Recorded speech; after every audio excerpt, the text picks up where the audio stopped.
ज़रा सोचो, अगर इस दुनिया में तुम इकलौते इंसान बच जाओ। हाँ, तो कुछ ऐसा ही होता है आज की इस कहानी में।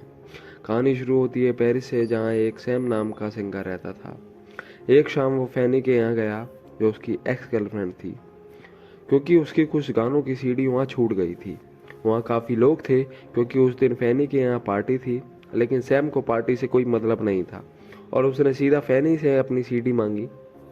लेकिन फैनी ने उसे रुकने को कहा, क्योंकि वो अपने फ्रेंड्स के साथ बिजी थी। ये सुनकर सैम ने बैठने का सोचा और थोड़ी शराब भी पी। और जब काफ़ी देर बाद भी फैनी नहीं आई, तो सैम फैनी के पास गया और कहा कि मैं अपना सामान खुद ले लूँगा। फैनी ने बताया कि उसकी सीडी हॉल के बाद जो ऑफिस है उसमें रखी है। वो ऑफिस की ओर जाने लगा, तभी नशे की वजह से वो एक आदमी से टकरा गया। सीडी ढूंढते हुए उसको लगा कि उसकी नाक से खून निकल रहा था। फिर उसने दरवाज़ा बंद किया और वहीं सोफे का सहारा लेकर आराम करने लगा। इसी दरवाजे के बाहर से काफ़ी आवाज़ें आने लगीं, लेकिन नशे के कारण सैम ने ध्यान नहीं दिया और वहीं सो गया। अगली सुबह जब वो नींद से जागा, तो उसने अपना सामान उठाया और चल दिया। लेकिन जैसे ही उसने दरवाज़ा खोला, वो हैरान रह गया। वो कांप उठा। जगह जगह खून के धब्बे थे और पूरा घर तहस नहस हो चुका था। उसको कोई इंसान भी नहीं दिख रहा था। फिर वो ग्राउंड फ्लोर की तरफ जाता है और देखता है कि फैनी और उसके फ्रेंड्स ज़ॉम्बी बन चुके हैं। सैम ने फैनी को बुलाया, तो सभी ज़ॉम्बी उसकी ओर हमला करने को भागे। उसने जैसे तैसे वहां से निकलकर खुद को उसी रूम में बंद कर लिया। तभी उसकी नज़र बालकनी से होते हुए सामने वाली बिल्डिंग पर पड़ती है, जहां से कुछ लोग भाग रहे थे, लेकिन उन्हें ज़ॉम्बी ने घेर लिया और बेरहमी से मार डाला।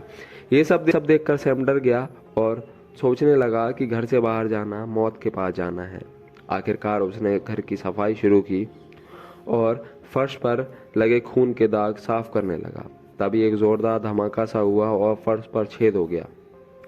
उसी छेद में उसने झांक कर देखा तो बूढ़े आदमी की लाश थी, जो कि नीचे रहता था। उसको कुछ समझ नहीं आया, तो उसने छेद को बड़ा किया और नीचे उतर गया। और वहां उसने देखा कि एक औरत ज़ॉम्बी बन चुकी है। और ये सब छोड़कर उसने घर का सारा राशन उठाया और सेफ्टी के लिए उस बूढ़े आदमी की बंदूक भी ले ली। साथ ही साथ उसने कुछ सामान उठाया और उस फ्लोर के सभी कमरों की तलाशी ली। इसके बाद वो लिफ्ट में फैनी के घर जाने लगा, लेकिन लिफ्ट में तो पहले से ही एक बूढ़ा ज़ॉम्बी मौजूद था।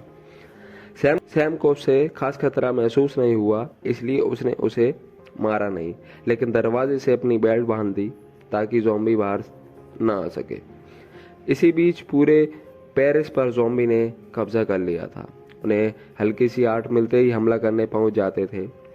सैम के पास और कोई नहीं था, इसलिए उसने अपने गाने सुनना चालू किया और फिर उसने हिसाब लगाया कि उसके पास कितने दिन का राशन बाकी है। अब उसे अकेलापन खोने लगा था और वह गुस्से में ड्रम बजाने लगा, और ड्रम की आवाज़ सुनकर ज़ॉम्बी उसकी ओर आने लगे। फिर ऐसे कुछ दिनों तक ड्रम बजाकर और ज़ॉम्बी को नकली बंदूकों से डराकर सरवाइव करता रहा। एक दिन नहाते हुए नल से पानी बंद हो गया। अब पानी का इंतज़ाम उसे खुद करना था, तो वह काफ़ी सारे डब्बे छत पर बारिश की आस में रख देता है। और उसी रात सोते हुए एक भयानक सपना देखता है कि ज़ॉम्बी उसके कमरे में घुसकर उसे मारने ही वाले थे। तभी उसकी आंख खुल जाती है। जैसे तैसे दिन निकल रहे थे और उसका अकेलापन बढ़ता जा रहा था। उसे एक पार्टनर की ज़रूरत थी, इसलिए वो मजबूरन लिफ्ट में बंद ज़ॉम्बी से ही बातें करने लगा। उसने ज़ॉम्बी के नाम अल्फ्रेड रख दिया था। फिर एक दिन जब वो ज़ॉम्बी पर निशाने लगा रहा था, तभी उसे एक बिल्ली घूमते हुए नजर आई और उसे लेने दरवाजे पर आ गया और बिल्ली को खाना का लालच दिया। लेकिन बिल्ली दूसरे रास्ते से निकल गई।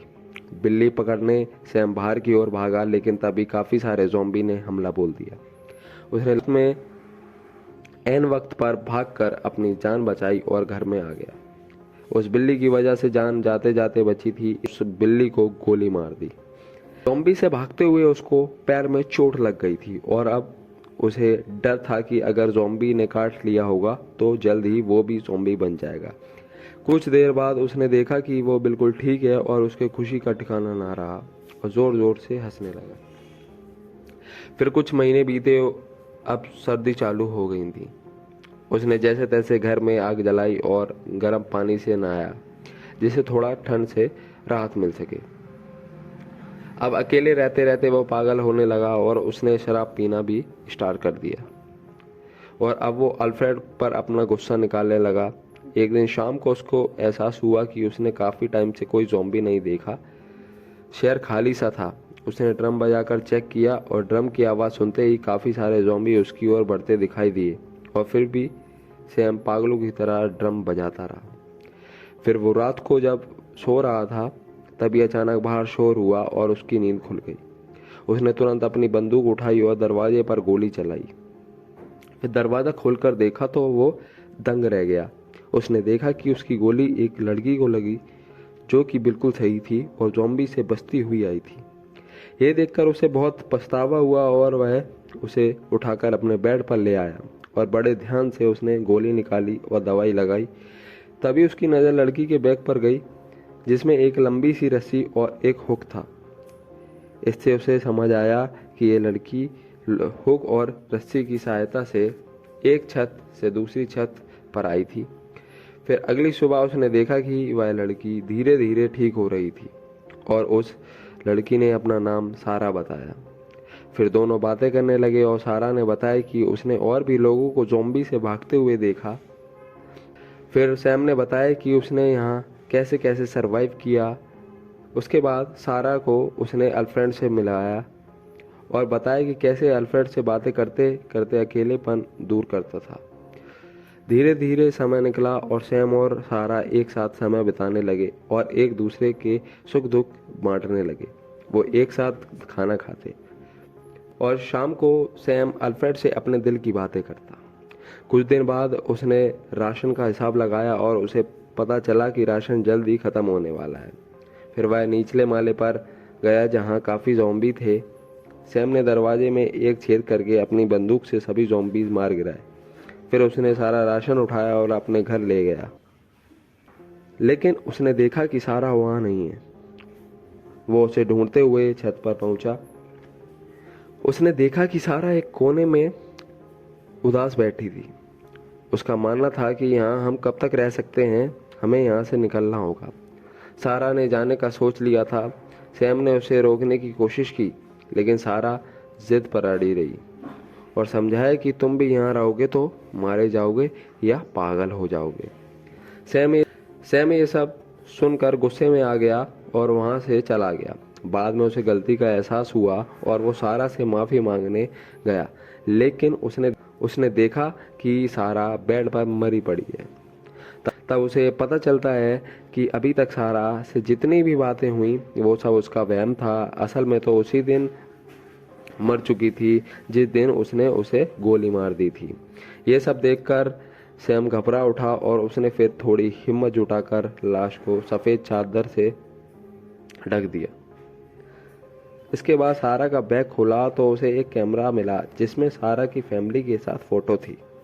आखिरकार सैम ने सारा की सलाह मानने का फैसला किया और वहाँ से निकलने की तैयारी करने लगा। निकलने से पहले उसने सबसे पहले सभी गानों की सीडी जला दी और उस जगह को अलविदा करते हुए अल्फ्रेड को भी रिहा कर दिया। चंद पलों में सीडी से उठते हुए धुएं से फायर अलार्म बजने लगा, जिससे उसकी आवाज़ सुनकर हजारों ज़ॉम्बीज़ ने हमला कर दिया और दरवाज़ा तोड़कर अंदर घुस आए। सैम ने उनमें से कुछ को मार डाला, लेकिन वो इतने सारे थे कि सबका सामना करना मुश्किल था। उसके बाद उसने लिफ्ट की सलाखों का सहारा लेते हुए छत पर जाने की कोशिश की, लेकिन पीछे से एक ज़ॉम्बी भी आ गया। जैसे तैसे उसे मारकर उसे हटाया और छत पर पहुंचा। आखिरकार उसने सामने वाली छत पर रस्सी फेंक के अटकाई और उसकी सहारे कूद गया और कूदते ही सामने वाली बिल्डिंग की दीवार पर जा टकराया और हवा में ही बेहोश हो गया। कुछ समय बाद उसे होश आया। फिर उसने अपनी पूरी जान लगाकर जैसे तैसे छत पर जा पहुंचा। यहाँ से उसने पूरे पेरिस का नज़ारा देखा और जब तक चलने का फैसला किया जब तक उसे अपने जैसे लोग नहीं मिल जाते।